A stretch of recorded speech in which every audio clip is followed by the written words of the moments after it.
एक वाटी तूर डाळ, अर्धा वाटी मसूरची डाळ घ्यायची। डाळी स्वच्छ पाण्याने धुवून घ्यायच्या।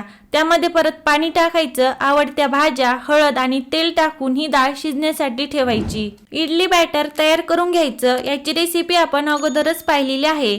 लागेल तेवढं बॅटर घ्यायचं। त्यामध्ये तेल आणि मीठ टाकून चांगलं मिक्स करायचं। इडली पात्राला तेल लावून घ्यायचं। त्यामध्ये बॅटर टाकायचं।